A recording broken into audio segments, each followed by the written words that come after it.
When you are around great people, especially around His Holiness Dalai Lama, you feel a tremendous sense of compassion. And if you shake hands with him, you will feel like 11,000 volts of electricity flowing through your heart. That's the compassion. That's a pure love, pure unconditional love.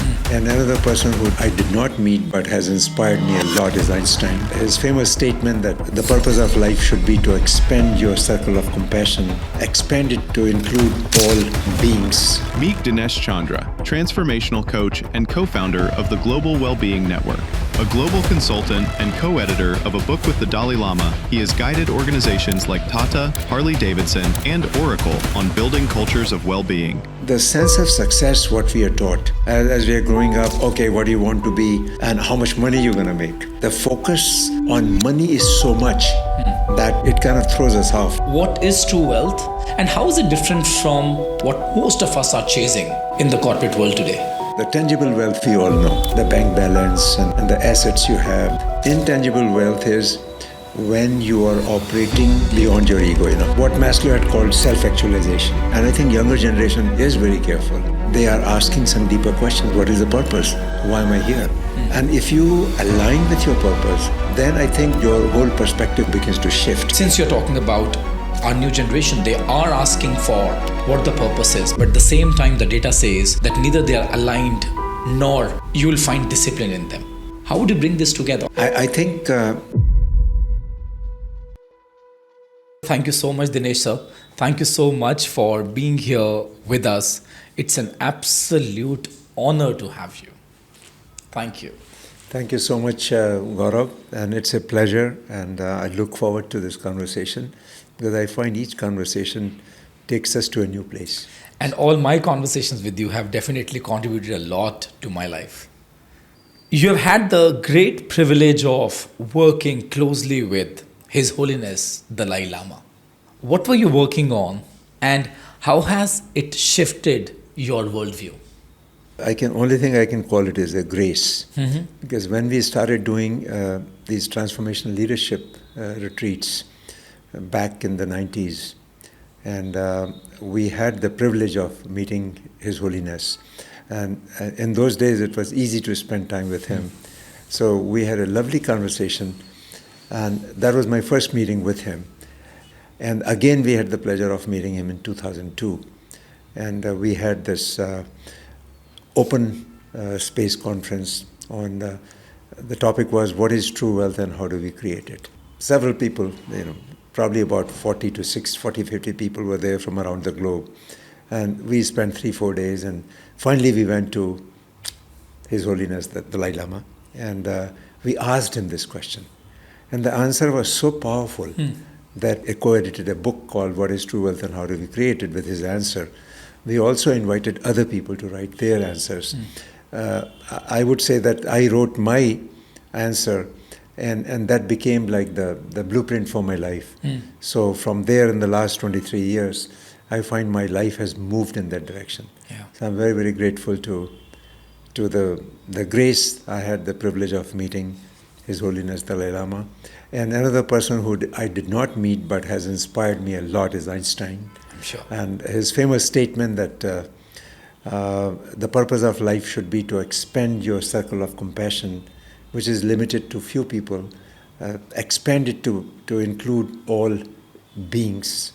Yeah. And I always go back to that. Yeah. And the concept of universal responsibility. Those two concepts have really helped me a lot in where I am today. Yeah. So Dinesh sir, help me understand. When you said that you had the great privilege of, and you used a beautiful word called grace, when you got to co-edit a book with His Holiness Dalai Lama ji on true wealth.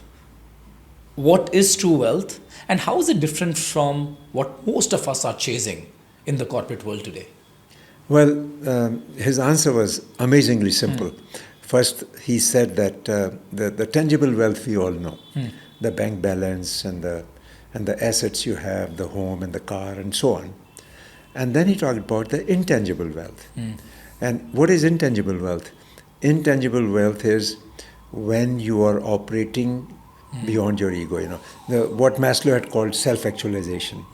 And recently a book came out, Second Mountain, So the first mountain we all know, the mountain where we want power, money, all those things which are important, needed.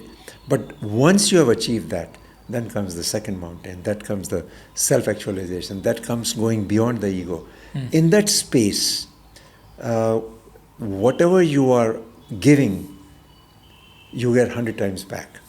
And you also begin to enjoy a deep sense of happiness, because we all want to be healthy, happy, and humane. This is my crux of my life, that I've realized that people want to be happy, healthy, and humane. But happiness keeps changing. When we are young, happiness means a toy. Then it changes, maybe a car. Then it changes again. And then ultimately, when you, what Plato called the eudaimonic happiness as opposed to the hedonic pleasures of life, then I think giving back, service, which is almost all wise people will get you to that same point. When you begin to serve the world, when you begin to go towards self-actualizing, or you begin to operate from a place of oneness, where you begin to feel oneness, that's where I think magic happens. And that's where the joy or the happiness you get is amazing. I mean, that nothing can compare with the worldly things. You can't compare that joy. You know, this is so interesting, because I remember one of our conversation and where we were talking about His Holiness Dalai Lama Ji. I asked you this question: what's the one word that comes to your mind when you think of him? You said wholeness. Right now also you spoke about oneness. Yeah. If we were to decode his mind and his heart, what do you think, what would we find that allows him to express, embody wholeness and oneness? I think compassion. It manifested when you are around great people, especially around His Holiness Dalai Lama. You feel a tremendous sense of compassion. And if you shake hands with him, you will feel like 11,000 volts of electricity flowing through your... What is it? That's the compassion. That's a pure love, pure unconditional love for another being. That's what you experience when you're with him. Yeah. What do you think? What is the gap between the accomplishment that today that we celebrate in the world and the compassion that you spoke about? I think people are on a journey, and different people are at different places in their journey. So there's no comparison. I mean, each person is doing their thing. I think the time has come now. We have a unique opportunity now, as the AI is approaching, and to really connect with what makes us human, what we are capable of, which machines or robots in the near future are not going to be able to do. We have the ability to source. We can connect with our deeper self. We have the ability to express unconditional love. We see that. And we can feel a sense of compassion for another fellow being whenever we see. Even though sometimes if we are caught up in our own insecurities, in our own issue, we ignore it. Yeah. But whenever we are calm, when we are quiet, we can connect with that. And we can do amazing things in the world, caring for the other people. So to me, compassion is the key. How some people have it, I don't know. I think I was born very cruel. Yeah. I remember as a child, when I was as a young boy, I was very mischievous. And when I look back, I say, how could I do that? And but I think it's something you can also cultivate. And as you grow, as you do reflection, as you realize what is the purpose of life, as all those questions you ask, leadership questions, how you can inspire other people, how can you make a difference in lives of others. Let me just take a pause and request my audience here, request all our listeners, in case you genuinely care for happiness, if you genuinely care for your health, if you genuinely care for being human, do share this with somebody you believe would get benefited, and take this moment to subscribe to our channel, because we've already discussed, as per Dalai Lama, where you are in your life. I'm sure it would not have been a linear journey for you. You would have gone through your own ups and downs. Was there a moment in your life when you felt totally lost, where you started to question your own existence? Absolutely, I think, and it's easy for me to now share that with you, but when I was going through it, like all of us being human, I was devastated. And this was when I had moved back to India. I had gone to US in 1969, and I came back in 89 to work with the Aisha Group. And those 3 years were probably the best years of my professional life. And we had huge celebration in one of the Alwar plants of Aisha, where we were celebrating our success. In the meantime, I learned that my wife had leukemia. And the doctor who gave me the information, he said, untreated, she has 3 months to live. And in that moment, it felt like somebody pulled a rug under my feet, and I just fell down. And I can't describe it. It took me almost a 2-year period after that, 1 to 2 year period, for me to come back and recover, because it was such a shock to me. And when you are totally very successful in your career and your professional life, and suddenly you get news like that. And I had 2 young daughters at that time, 8 and 10, when I got the news. And I'm very, very thankful to Anu Aga, actually, because we did a transformational leadership retreat back in 96, I think. And she came. And it so happened that just before that retreat, and that was also in Dharamshala, just before that, she lost her husband and her only son, 25-year-old, and her dog, all that within a month. You mentioned that last time also. So we had no hope that she would come. Not only she came, she was very, very cheerful. So one day I asked her, Anu, are you for real or are you fake? How can you be so cheerful with all that grief you have gone through? So she smiled, she said, come for a walk and I'll tell you. So that evening we went for a walk, and sure, after that walk, my perspective shifted. So I'm very, very grateful to meeting such wonderful people. One walk with them and your perspective shifts. And the question she asked was very simple. He said, the one who is gone versus the one who is here. Who is important to you? And I think that one question brought me back to a different place. And my life shifted on that day. Sometimes you have to go through a lot of pain before you get to that place of calmness and deeper understanding. What Rumi calls light enters through your wounds. Now I understand the meaning of that. But when I was going through it, it was very challenging. So now I think when we get a challenge, we should almost be thankful. Okay, universe, Mother Earth, you are considering me to be eligible for this challenge, so I'm ready. But it's not easy. I'm sure. You spoke about grief. You spoke about that walk that you had with Anu Agha ma'am. The question that shifted everything for you. In that moment of loss, I'm just curious, what do we grieve for? Is it the person that we have lost? Is it the identity that I've lost? Is it the uncertain future that's waiting for me? Is it the closed door, or something much deeper than that? I think all of the above. And sometimes I think you create expectations. When you have, life would be like that, or this is what I'm going to do, or we are going to do. And then that dream doesn't happen, or it breaks. And you see that, the dream is going away. That sometimes you grieve that, the loss of that possibility, or the loss of that dream you had. But, for each individual, I think it's different. For me, it was a very sudden, shocking thing. And also the sense of responsibility. How do I raise these two young daughters now? All that come together. But I think in terms of grace, I would also say that meeting individuals who make a difference in your life. Like when I came to India, Vikram Lal, for example, huge difference in my life. For the benefit of the people, if you can just talk about who Vikram Lal is. Vikram Lal was at that time the chairman of the Aisha Group. And I, without a doubt, one word which describes him is integrity.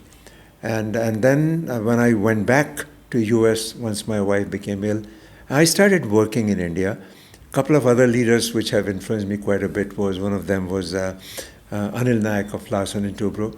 I was hired by his predecessor, Mr. Kulkarni, Mr. Kulkarni. SD Kulkarni, yeah. And his dream was to create L&T as a learning and training company. Yeah. And then I saw the transition when Anil Naik came over. He was an amazing leader as well. In terms of his strong willpower and his desire, I still remember the day when they had talked about their vision, how they're going to grow L&T, and today L&T is there. So these are some of the leaders which I had the privilege of working. Yeah. I learned a lot from them, and I think this is the grace. Yeah. And now I feel very grateful to work with people like yourself, because learning is an unending process, and the younger people, my daughters and my children and Yeah. the friends and the Gen Z, the younger people, there's so much they can teach us and we can learn. Having worked with the likes of great like Mr. Lal, Mr. Naik, Mr. Kulkarni, and all of them, they have led movements. It's not the organization that they have led. If you look at Volvo Eicher or if you look at L&T, Royal Enfield is a part of Volvo Eicher now, and how they have actually re-established that brand in the country. What's that one common denominator factor that you've been able to identify in each one of them that has shaped your character as an individual, as a leadership coach that you are? I think a very strong sense of caring for employees. That's one thing I picked up from.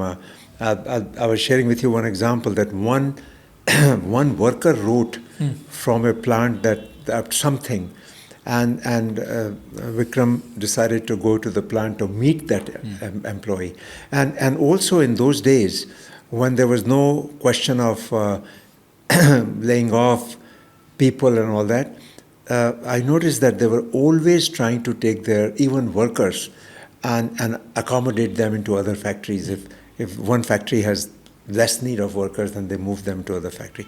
So the caring for well-being, I would say, is a very core fundamental thing which struck me back in the 90s. Of course, today with the Gen Z and the younger generation, well-being has become a very important factor. Yeah. And any organizations which are trying to attract talent, they are paying a lot of attention now to finding the work-life balance and caring for, all those detailed well-being things. And I think leadership has a beautiful opportunity to really ultimately provide people what all of us are looking for.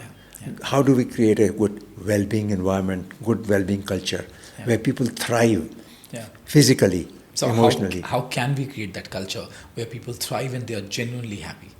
I think, number one, we need to position it in a strategic manner. I find that a lot of organizations are involved in well-being, but what that means to them is to call a yoga teacher and do a gym. In US also we notice that. Like Cisco, for example, and many of these well-known organizations, Google and all that, they will give you, facilities for gym or the best possible food. But well-being is much deeper than that. It's, of course, physical is part of that. But more important is creating a culture where people are very authentic, people are vulnerable, people are feel safe. Because in that environment, you're, as opposed to where the management is never telling them the truth, and the layoffs are coming, every year. It used to be a Christmas ritual in some organizations in US, laying off people around Christmas time.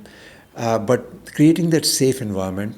And I love that there's a Karma Lakelands, for example, when during the pandemic time, Ashwini Khurana, who is the CEO of that, he told workers that as long as he used the word "Mera jab tak chulha jalega, aapka chulha jalega." As long as there is fire in my kitchen and I'm cooking, your homes you will also cook.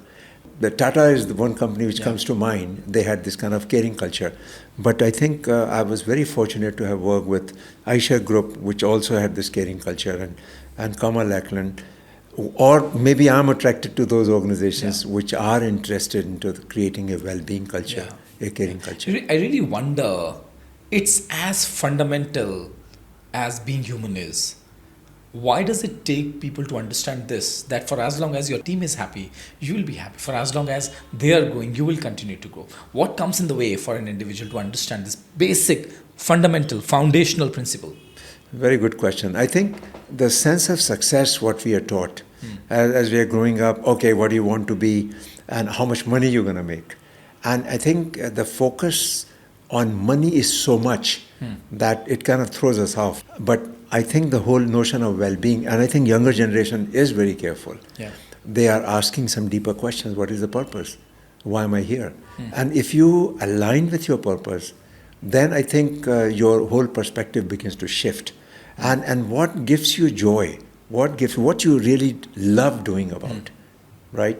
If you love planting trees, and if you kept planting trees, then you can create a karma lakelands. Yeah. I mean, Ashwini Khurana has already proven that. And so believing in your inner calling and just staying with it, giving your 100% to it. And I also call it the leadership, what we need today is the one who are operating when they are competing with themselves. Recently, we were talking to Vinod Agrawal of Aisha, Volvo Aisha, and he mentioned that we encourage people to compete with themselves. I think that is such a powerful notion, because when we begin to compete with ourselves, number one, our fear, insecurity, many of those things are gone. Yeah. Because when I begin to compare with someone, then it creates a whole new issues. But if I'm only trying to be better than myself, what I was yesterday, now I'm doing my best and I'm very contented with that. So it brings tremendous amount of peace.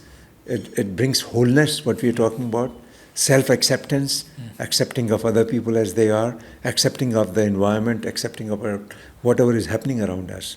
When all of that comes together, I call that the well mantra. Yeah. When we begin to operate from the wholeness, which we talked earlier, the oneness, the abundance, there's enough for all of us. Yeah. And we are from that light. When there's darkness, Rumi says, look inside, you are the light. Yeah. And that sense of love.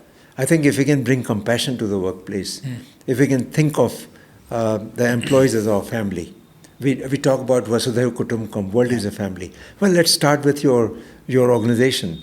Can we feel like them? That's our family. Yeah. And that's a $1 million question. In fact, if you go to any organization, we talk about the culture.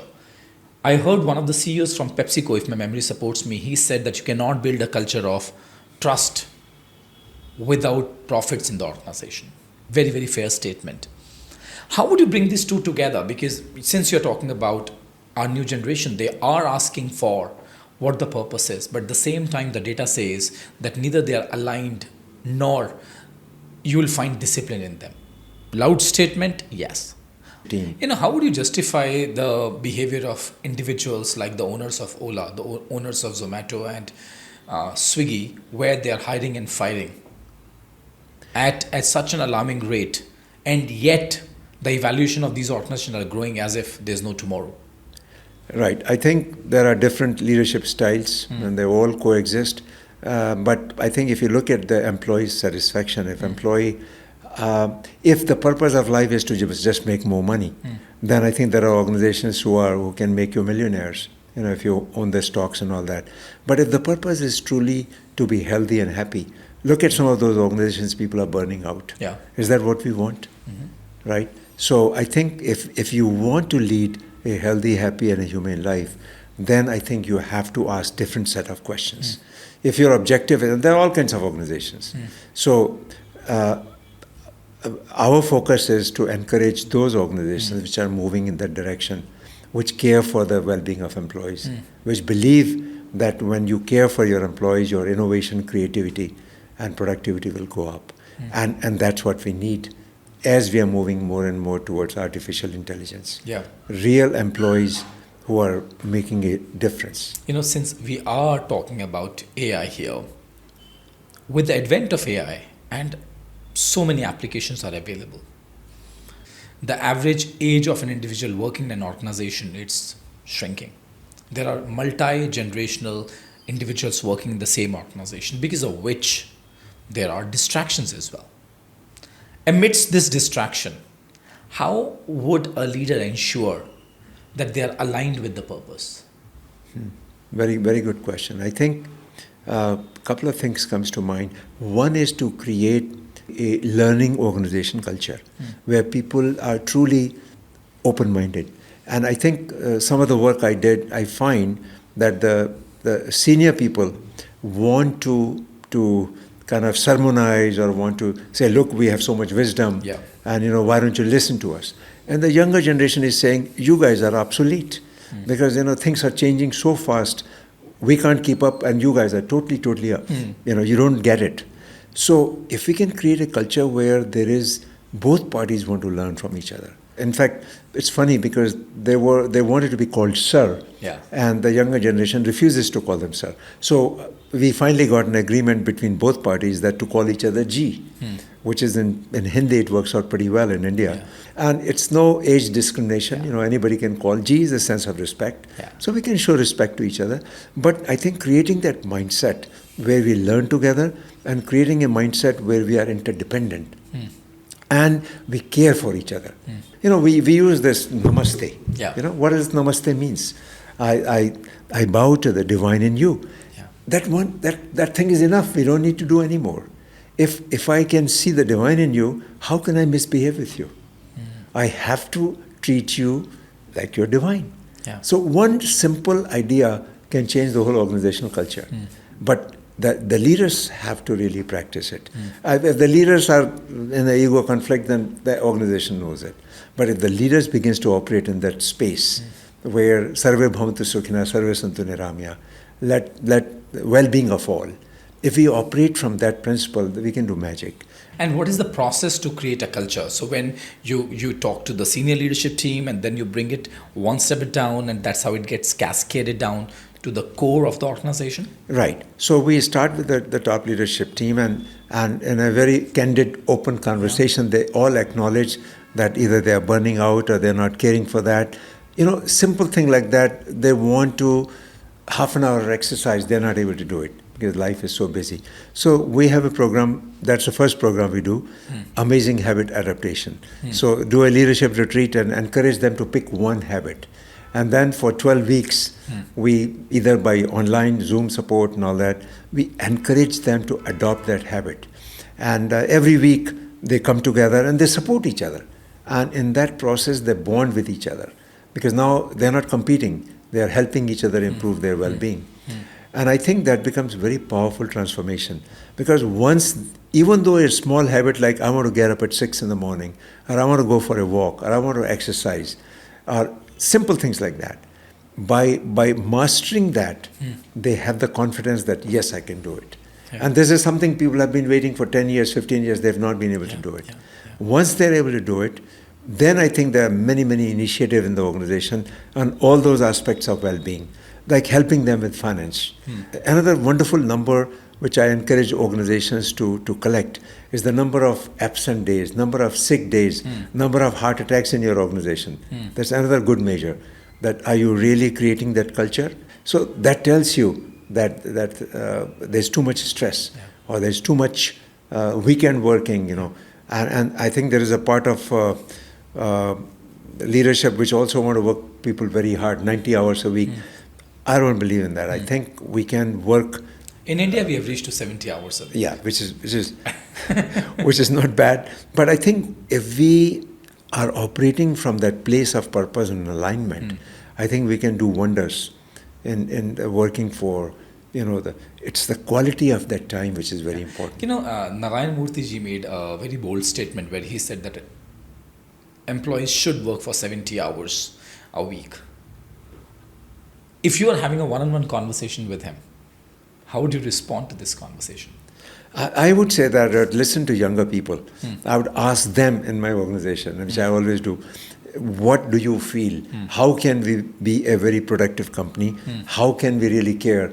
In our small consulting organization, we always talk about this Ram Dass's favorite statement, let's walk each other home. Yeah. Because ultimately, it's not only making money here, which is also, of course, important, but how we are supporting each other in our journey of whatever our journey is, whatever our inner calling is. Are we supporting each other in that? Yeah. Because when we do that, we connect in a different way, which becomes very powerful. And that quote is really powerful. We are just walking each other home. When Exactly. Baba Ram Das said this thing. Exactly. It just touches you to your core. Dinesh sir, you have been painting this canvas, if I may use this analogy, for over 5 decades now. I don't know of many people who have played this game the way you have played it. In your experience, what's the most radical shift that you have seen in people's behavior? Have they grown humble or have they grown more arrogant? What is their hunger to learn and grow as compared to where people were 4 decades back? Wonderful question. I would say when I arrived here in the 90s, the biggest shift was the mindset. The people have made up their mind. Tomorrow morning we wake up with a different mindset. We can eliminate poverty. We can eliminate a lot of things we want to. So it's the mindset which is really important. And I think the younger generation I'm very pleased with because they are questioning everything. And I think it's shaking up a lot of things, but I'm very hopeful and very optimistic that they are asking the right questions. I think we'll see more and more people are moving towards going beyond money, looking at what is really true wealth and what really inspires me, what really is my purpose, and how I can align with that. I think their priorities are shifting. Yeah. They're caring more for a balanced life, more for an immersive experience, more for a holistic experience. And they have tremendous amount of curiosity and they want to learn. I don't find much difference. I think whether you're growing up in India or growing up in US or Europe, anywhere, opportunities are similar because of the internet, because of the lot of online learning opportunities. But do you find a difference in the way people show up in the US versus the way people show up in the country, in India? Right now, I would say that if you take 10 people anywhere in the world, probably the distribution would not be much different. A couple of them will be very, very conservative, a couple of them will be very liberal, and others in between somewhere. Around the globe, I find that there is a tremendous amount of curiosity among the younger generation. And to me, that is where they're going to take us to the next step. Sometimes I question, is compassion more than 50 years ago, or is it less? And if you go back, is compassion more in the last 2,000 years? If you look at the human span. Also, is honesty, integrity, are we finding less of it or more of it? Discipline, Yeah. work ethics. Yeah, work ethics and all those things which are important. There seems to be some focus on everybody wants to make money, quick money. Yeah. On the other hand, I also see the shift which is coming. So I think we are in a transition, and I certainly am siding with those leaders who are taking us to the eudaimonic pleasure or to the second mountain or to a place of real deeper happiness, deeper joy, and that comes when you want to give, because the more you give, the more you receive, and I'm sure you know that. Yeah. So I think our aspirations, our younger generation, is all aspiring in that direction. So I'm very, very optimistic. Even though at the moment our world is torn apart and we are watching wars and we are watching very unpredictable leaders. And we are living in a very uncertain times. I don't think in my lifetime I've seen this kind of uncertainty. Maybe about 100 years ago. Yeah. And we are kind of repeating that. But I'm hoping that we have also the conscious part of us, the part which wants to take us to the next step, is also much more aware. And that's the leadership we are looking for now. What have I started to believe, and what's actually happening in the world? Are Americans more liberal than us? The answer is yes. Are they more forward-looking than most of the Indians? People would say yes. What if that's the whole conspiracy of that's what they are trying to draw our attention towards, so that we can forget the foundation that has existed, this civilization called India, to survive and thrive in the world? Each country has their own strength and their weaknesses, and they all have their track record. India, of course, has a track record dating back to thousands of years. Yeah. And I think I use the notion of empowerment, which again is a very important shift. If we can have people take responsibility, and to me empowerment simply means taking responsibility for yourself. And Peter Block asked one question, that one of the conversations which again shifted me. who has contributed to where you find yourself in today?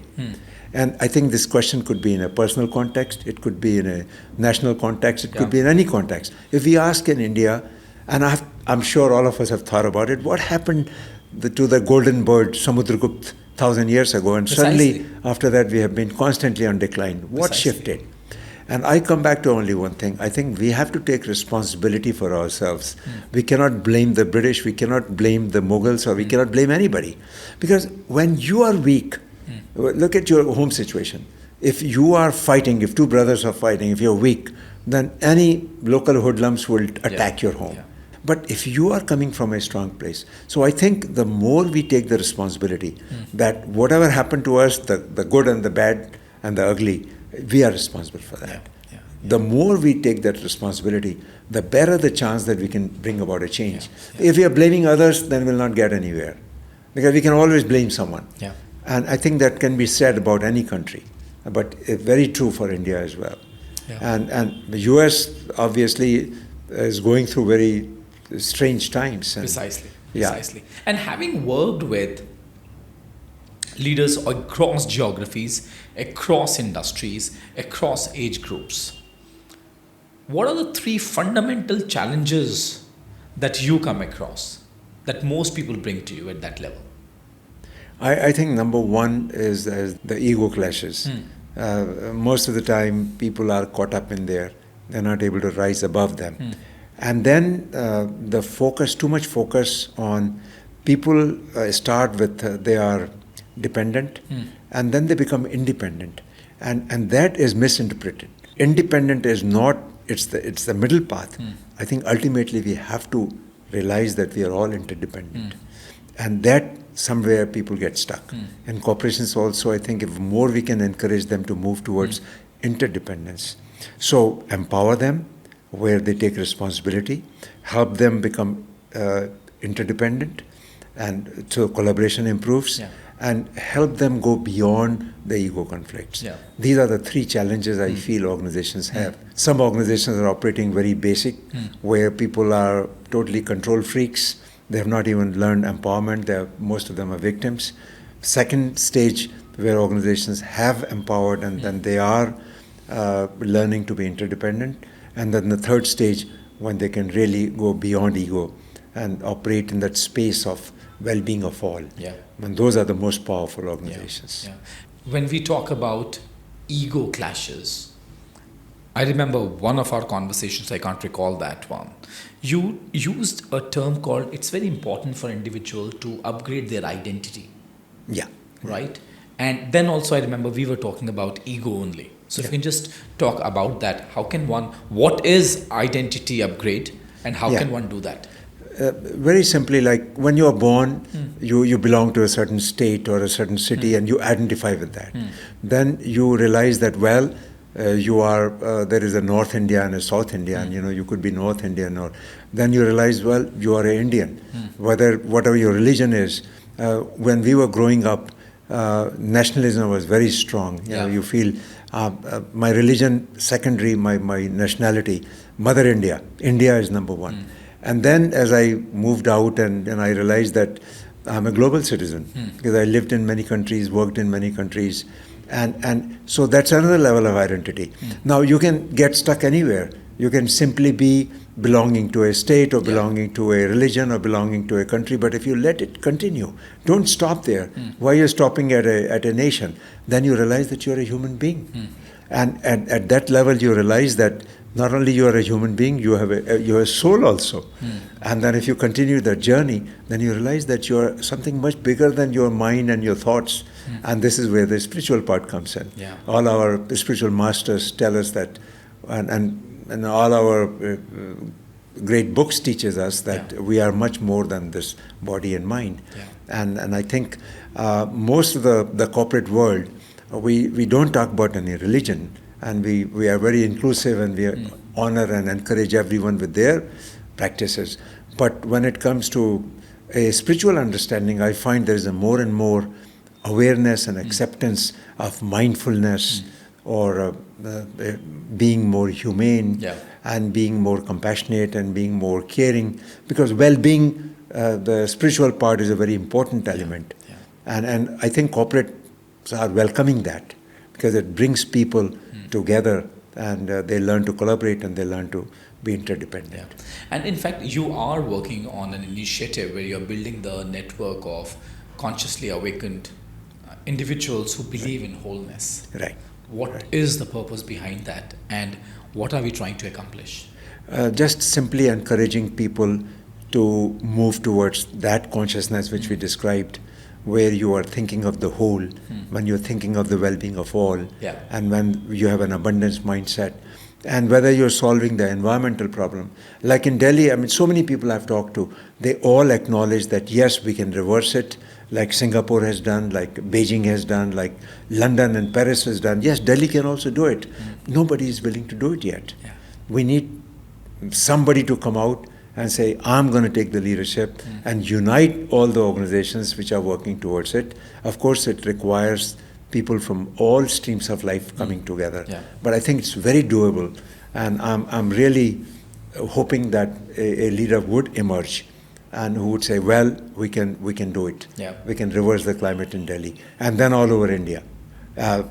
People Baba is one who we work very closely, and we are working even the corporate world. Like Volvo Eicher had a Bhopal factory where they have planted, the last I spoke to, they were planting 50,000 trees. And we call it an oxygen factory. And the workers get involved, they are bringing seeds and they are planting trees. So there's a new awareness about how important the environment is. And without a doubt, it's a number one problem for us right now. If we don't improve our environmental situation, then everything else becomes meaningless. Beautiful. If you were to recommend 3 books to the top leaders in an organization, which 3 books would you recommend and why?